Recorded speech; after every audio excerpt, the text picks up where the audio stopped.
Ce cours sur la peinture espagnole au siècle d'or a commencé avec 2 séances en présentiel et actuellement, le premier cours en ligne constitue la suite de l'introduction intitulée « Aperçu sur les grands peintres ». Nous abordons donc aujourd'hui un 6e peintre, Diego Velázquez, né à Séville en 1599 et décédé à Madrid en 1660. Il est né à Séville. Il faut préciser qu'à cette époque, à la fin du XVIe siècle, Séville est la plus importante ville espagnole et elle bénéficie du monopole du commerce maritime avec l'Amérique. C'est pourquoi je vais vous montrer une image donc de Séville avec préalablement ce petit texte. Il faut préciser que si c'est une ville riche, elle n'est cependant pas la ville du roi, ce qui fait qu'à Séville, les peintres ne peuvent compter que sur la clientèle des ordres religieux et secondairement sur celle de quelques notables cultivés.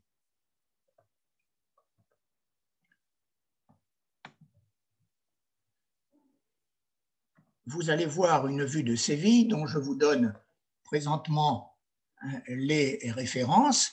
Donc une vue de Séville du dernier tiers du XVIe siècle par le peintre Alonso Sánchez Coello.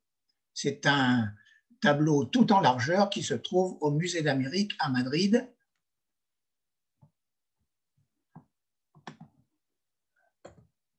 Et que voici. Vous y reconnaissez tout de suite, bien entendu, le Guadalquivir qui permet aux navires marchands d'arriver jusqu'à la ville, au centre de laquelle se trouve la cathédrale dominée par la Giralda, qui est un ancien minaret construit au XIIe siècle. Vous trouvez également à droite la tour de l'or, construite en 1220, également par des musulmans, qui étaient cette fois les Almohades. Vous y voyez aussi toute l'activité maritime importante de la ville de Séville. Des vues un peu plus détaillées avec ce coude formé par le Guadalquivir.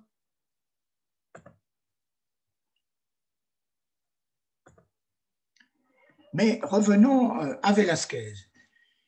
Il naît donc en 1599 et en 1611, donc à l'âge de l'apprentissage, il signe un contrat d'apprentissage dans l'atelier de Francisco Pacheco, qui deviendra d'ailleurs son beau-père ultérieurement, peintre moyen, mais homme très cultivé, humaniste, protecteur des arts. Et c'est donc chez lui qu'il va faire ses 6 années d'apprentissage, au terme desquelles, le 14 mars 1617, il obtient la licence de peintre qui lui permet d'ouvrir un atelier. Une année plus tard, en 1618, il épouse Jeanne Pacheco, la fille donc de son ancien maître, et 2 filles naîtront de cette union en 1619 et 1621. Cette période, 1618-1621, est celle des premiers tableaux dont nous allons admirer quelques-uns, à commencer donc en 1618 par ce tableau intitulé « Le Christ chez Marthe et Marie ».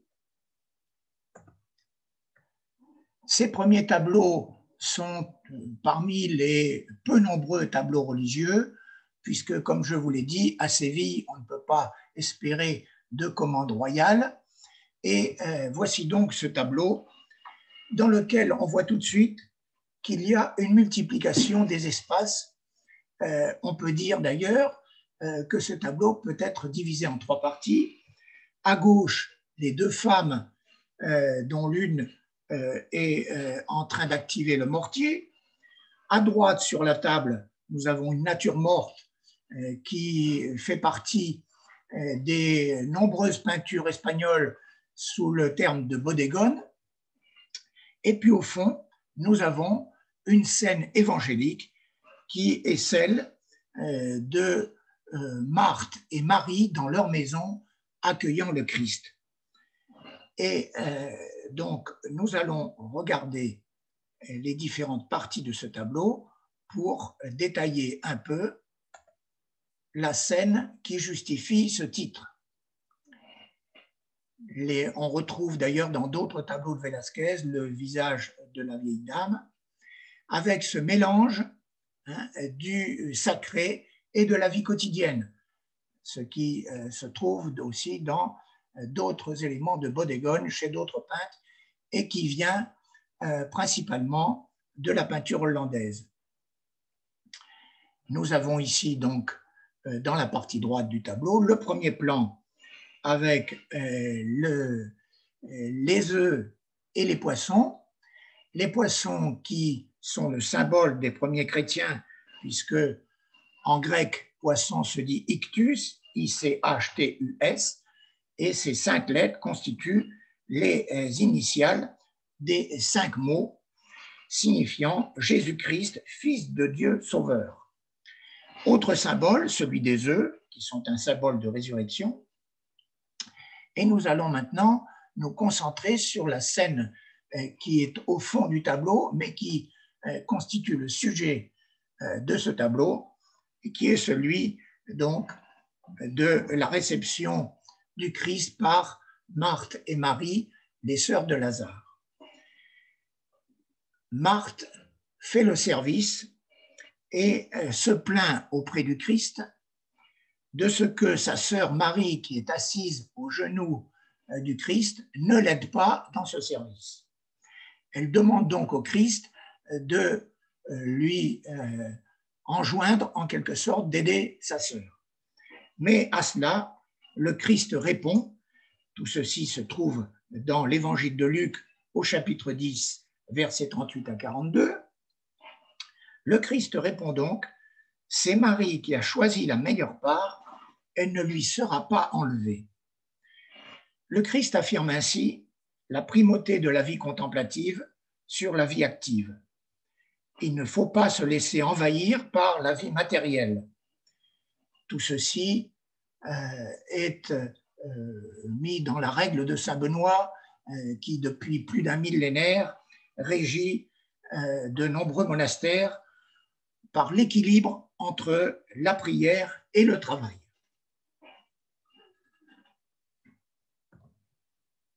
Nous avons une vue plus précise sur ces poissons qui sont admirablement rendus dans le relief, dans le brillant des écailles, ce qui est déjà une manifestation du génie de Velázquez, même si on n'est pas encore dans sa maturité, puisque l'on va voir les étapes que franchit son art, en fonction d'ailleurs principalement du premier voyage en Italie, qui n'a pas encore lieu à cette époque. Pour comparaison, un tableau un peu plus ancien, mais dont c'est inspiré au niveau thématique, Velázquez, une scène de cuisine avec le Christ à Emmaüs, tirée d'une gravure, elle-même tirée d'une peinture d'un peintre hollandais. Et ceci a certainement inspiré Velázquez, tant pour la multiplication des espaces que pour le mélange du sacré et de la vie quotidienne. Avec toutefois une différence, vous voyez, c'est que dans le tableau de Velázquez, il y a une sobriété de présentation de la partie bodégone, simplement 4 poissons, 2 œufs, alors qu'ici, on a évidemment tout l'étalage d'animaux qui véritablement sont un peu hypertrophiés par rapport à la scène des pèlerins d'Emmaüs que l'on trouve au fond du tableau. Deuxième tableau donné en exemple dans cet aperçu sur Velázquez, l'Adoration des mages, 1619, donc nous sommes toujours avant le premier voyage en Italie. Je ne vous indique pas les dimensions puisque ceci figure sur chacun des petits cartels que j'ai établis pour tous les tableaux. Ce tableau de l'adoration des mages, donc de 1619, est réalisé pour le noviciat des jésuites de Saint-Louis à Séville, donc commande d'un ordre religieux, comme cela constitue l'essentiel des commandes faites aux peintres à Séville. Velázquez s'inspire de modèles familiers et réels à la manière du Caravage. On observe tout de suite d'ailleurs le fond ténébriste, surtout dans la partie droite, en haut du tableau, et il se pourrait que cette épiphanie soit un portrait de famille. L'enfant Jésus serait la fille du peintre, la Vierge Marie, son épouse, le mage Gaspard serait Velázquez, celui qui est agenouillé devant la Vierge et l'enfant, et Melchior, qui se trouve derrière le mage Gaspard, son beau-père Pacheco. Vous noterez aussi que les mages sont vêtus de manteaux simples et modestes, à l'exception du col de dentelle de Balthazar. Et la Vierge, vous allez le voir sur le tableau suivant beaucoup mieux, la Vierge tient l'enfant dans ses mains qui sont massives et fortes. Nous sommes loin des mains très fines que l'on a à la fin du Moyen-Âge ou même encore dans la peinture flamande des primitifs du XVe siècle. Donc fond ténébriste que vous voyez encore mieux sur ce tableau. Des détails comme j'aime toujours donner. On voit mieux les visages. Ici, on trouve un type de visage et surtout de regard que l'on trouvera ailleurs chez Velázquez, avec les paupières presque fermées, le regard étant modeste, abaissé vers le sol. Alors, ces trois mages sont aussi la représentation des trois âges de la vie, et ce, conformément à la tradition iconographique d'origine flamande. Alors maintenant, la source lumineuse. La source lumineuse, vous le voyez dans cet extrait du tableau, vient en haut à gauche. C'est particulièrement net sur le visage du mage Gaspard et également sur le visage de la Vierge.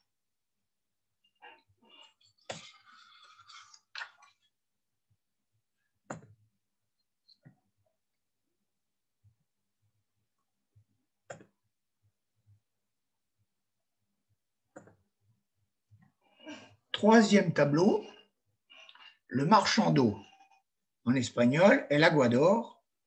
L'Aguador qui est un personnage très populaire qui appartient donc à la vie quotidienne à Séville et je crois jusqu'au milieu du XIXe siècle. Nous sommes encore en 1620, avant le voyage en Italie, avant la rencontre avec le roi Philippe IV. Alors, ce qui impressionne tout de suite dans ce tableau, c'est évidemment la force qui émane de l'Aguador. Tout ici est relation et contraste. Contraste entre la jarre opulente et terreuse et le verre léger et transparent. Contraste entre les mains de l'échange, nous allons le voir plus en détail dans les photos suivantes, et contraste aussi entre les corps, le corps massif et très impressionnant de l'Aguador et celui évidemment plus frêle de l'adolescent. Velázquez transpose le volume du verre, vous le voyez déjà mieux, avec ce visage vraiment extraordinaire de vérité. C'est ce que recherche toujours Velázquez, la vérité, la psychologie, faire deviner le caractère des personnages à travers leur représentation picturale. Le volume du verre, donc, est transposé sur le plan du tableau en juxtaposant les couleurs sans aucun modelé, Velázquez connaissant parfaitement le détour des ombres et des lumières.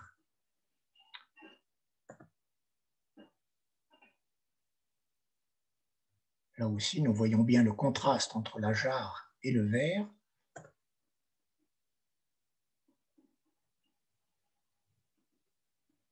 La relation des visages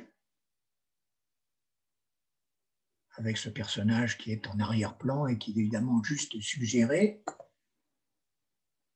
Alors, il y a une poire dans le verre, tout simplement parce que l'eau n'étant pas toujours parfaite, on considérait que le fait d'y mettre une poire allait rendre cette eau plus saine. Voilà l'échange avec les mains, les grosses mains de l'Aguador et les petites mains de l'adolescent.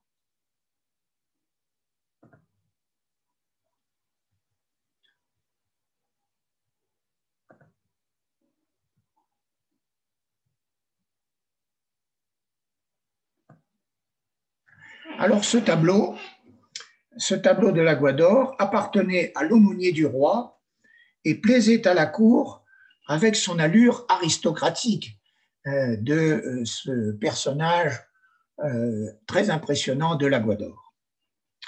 Ici, donc, j'arrête pour l'instant la présentation des tableaux puisqu'il nous faut parler un peu chronologie, étant donné que en 1621, le roi Philippe III décède et c'est l'avènement de son fils Philippe IV qui est un passionné d'art et qui va être, vous le savez sans doute, le protecteur et qui va transformer complètement la carrière de Velázquez. Velázquez qui sait qu'il faut qu'il aille à Madrid pour rencontrer la cour et surtout le roi qui a plusieurs peintres nommés peintres du roi.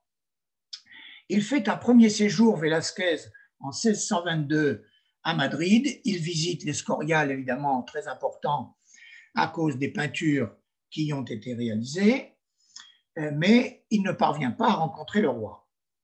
Mais l'année suivante, étant donné qu'il a fait un portrait qui a plu, tout ceci est venu à la connaissance du Premier ministre, le comte Olivares, qui a ordonné à Velázquez de revenir à Madrid. Donc en 1623, c'est le second séjour à Madrid.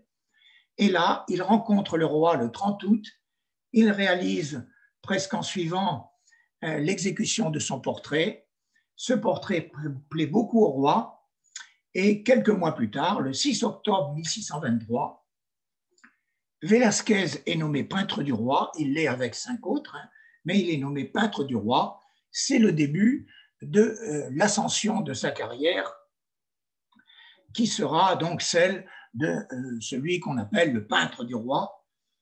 Et donc, pour lui, tout s'est joué finalement lors de cette présentation du roi et de la réussite de ce portrait.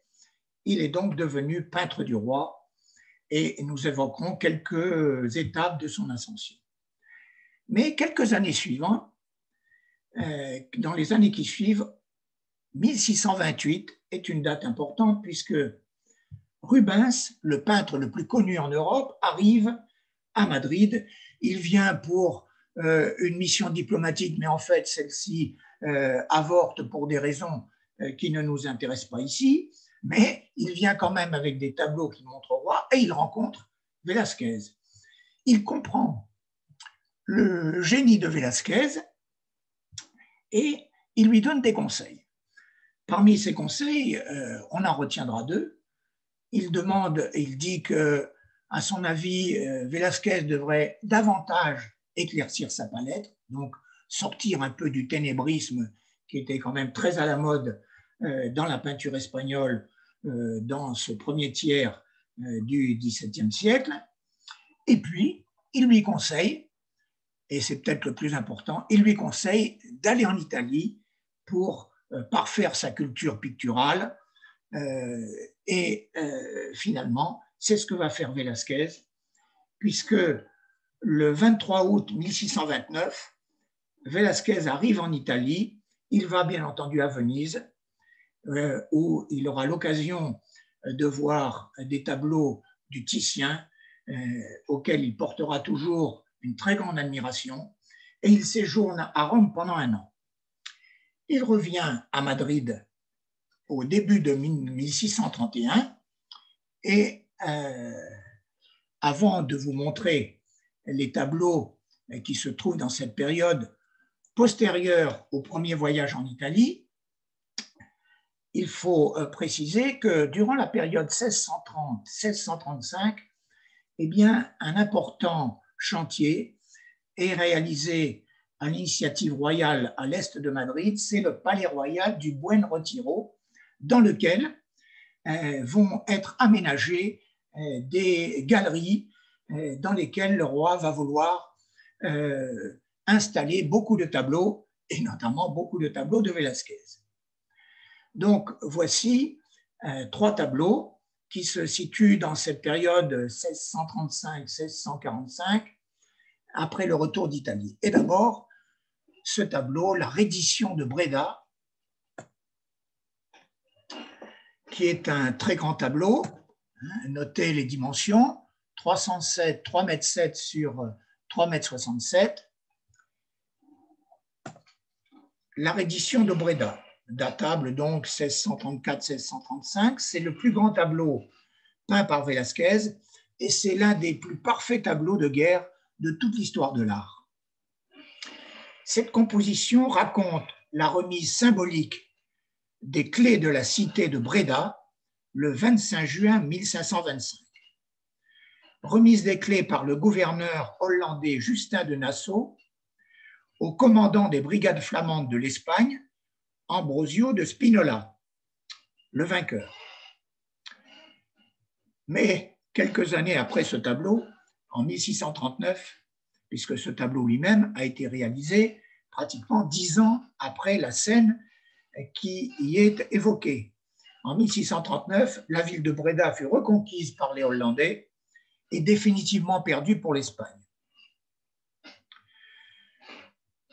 Spinola, vous le voyez déjà sur le tableau dans son entier, Spinola pose la main, sa main qui est gantée, puisque nous voyons ce qu'il en est de la main gauche, il pose sa main droite gantée de fer sur l'épaule du chef hollandais en un geste de compassion et de noblesse.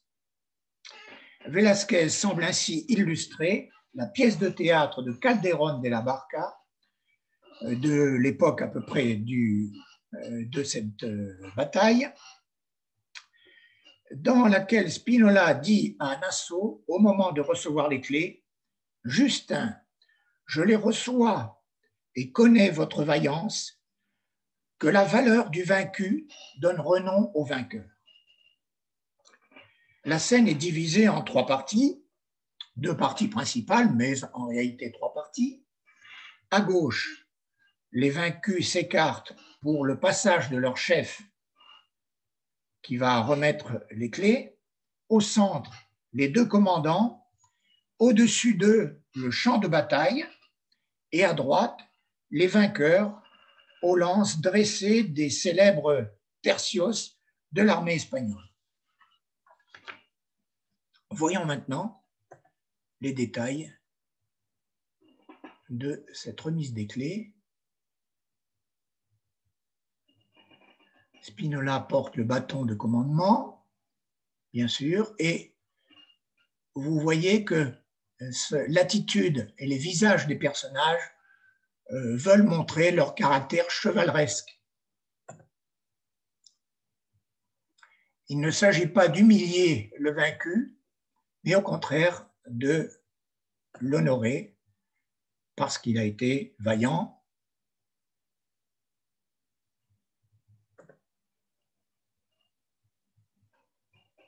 Voilà le cœur du tableau, avec évidemment toute la virtuosité de Velázquez pour peindre les visages, les étoffes, par des touches très légères. Justin de Nassau. Ambrosio Spinola, qui esquisse presque un sourire. Autre tableau, un genre tout différent, la rencontre de Saint-Antoine et de Saint-Paul-Ermite, tableau daté 1635-1638. C'était un tableau destiné à la galerie des paysages du nouveau palais royal, le Buen Retiro. Ce palais royal, d'ailleurs, a presque entièrement disparu. Voici l'ensemble du tableau. Alors, il faut s'expliquer ici sur l'histoire. Antoine, retiré dans le désert égyptien, décide de partir à la recherche d'un ermite dont il a appris qu'il était plus ancien que lui, qui lui a été révélé en songe. En chemin, il rencontre d'abord un monstre, demi-homme et demi-cheval, nommé Hippocentaure, qui lui indique le chemin et s'enfuit. Et nous le verrons tout à l'heure dans les détails du tableau, puisque ceci se trouve au fond à gauche du tableau. Zut, voilà, j'ai commis une petite erreur.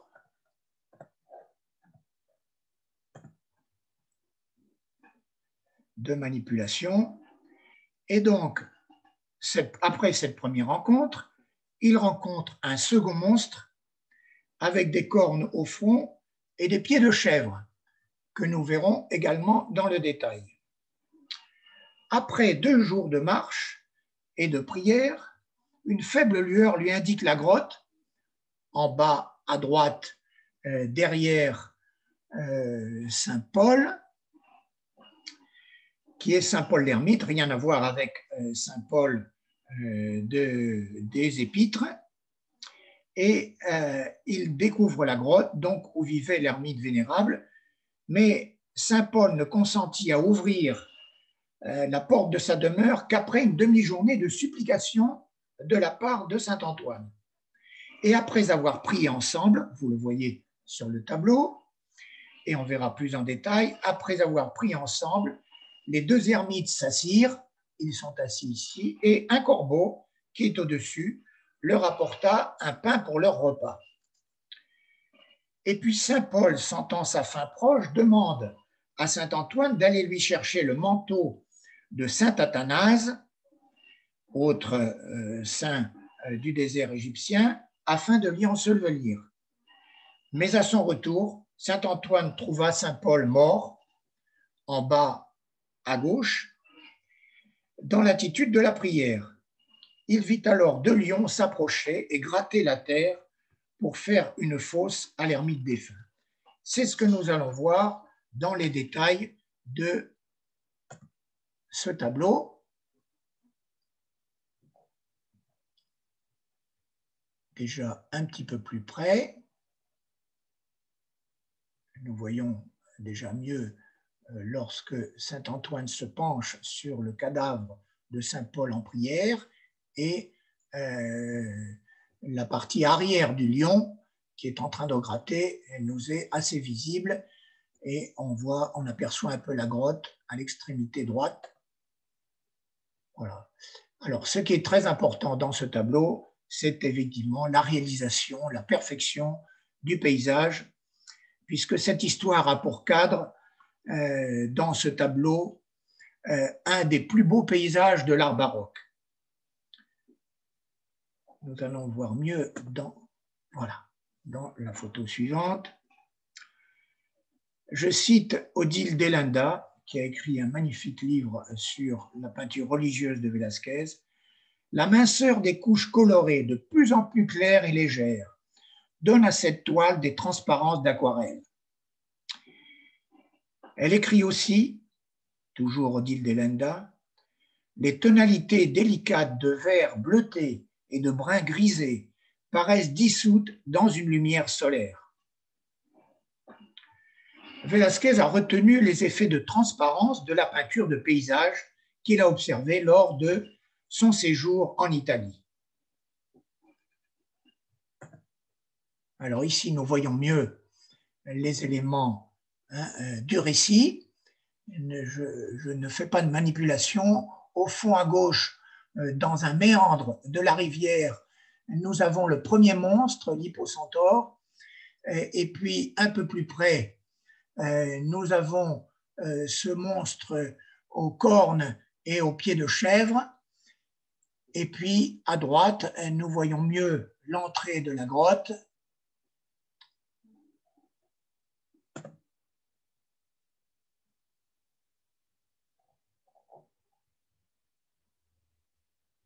L'ensemble des images, alors comme au Moyen-Âge, ici Velázquez réunit plusieurs phases de l'histoire en un même tableau.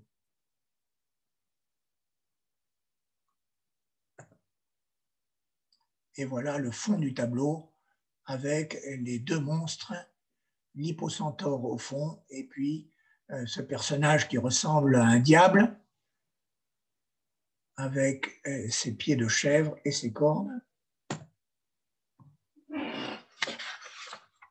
Changement total d'atmosphère avec l'un des plus célèbres tableaux de Velázquez, le couronnement de la Vierge par la Trinité, vers 1645. Ce tableau a été peint pour l'oratoire de la reine Élisabeth, qui était la première épouse de Philippe IV. L'oratoire étant situé à l'Alcazar de Madrid. Alors, première observation sur la composition, c'est que la forme du schéma de composition est celle d'un grand cœur. Si vous tracez le contour extérieur des deux personnes divines et du manteau de la Vierge avec les nuages, vous avez la forme d'un grand cœur. De même, la main droite de la Vierge, au lieu de se réunir à la main gauche dans le geste traditionnel de la prière, se replie sur le sein. Tout cela constitue une référence à la dévotion du Sacré-Cœur du Christ. Et sur le plan, évidemment, de la qualité de la peinture, la facture et le coloris sont éblouissants. Je cite encore Odile Delenda. La combinaison de rose, de violet et de pourpre atteint une parfaite harmonie chromatique qui joue avec le bleu ardoise du manteau de Marie et ressort sur le ciel gris pâle bleuté et les nuages blancs cotonneux. Solennelle et infiniment sérieuse, la Vierge de Velázquez paraît remplie de la dignité de sa mission divine. D'une beauté idéale, elle possède la jeunesse éternelle. Voyons maintenant ce qu'il en est de plus près. Oui, ce jeu des pourpres et des rouges, alors qu'en peinture, les nuances de rouge sont très difficiles à rendre.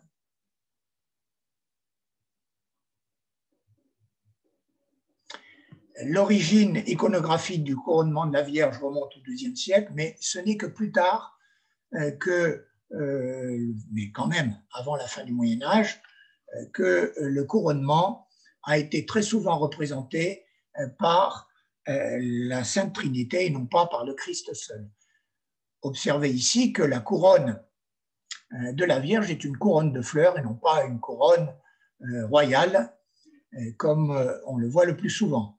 Symétrie également entre la colombe de l'Esprit Saint, égale distance des visages des deux personnes divines, magnifique visage également de Dieu le Père. Quant à celui de la Vierge, nous allons le voir de plus près. Mais avant, voyons les angelots et les nuages cotonneux fort bien rendus. Oui, le jeu des pourpres et des rouges sur le lourd manteau du Christ est aussi magnifique.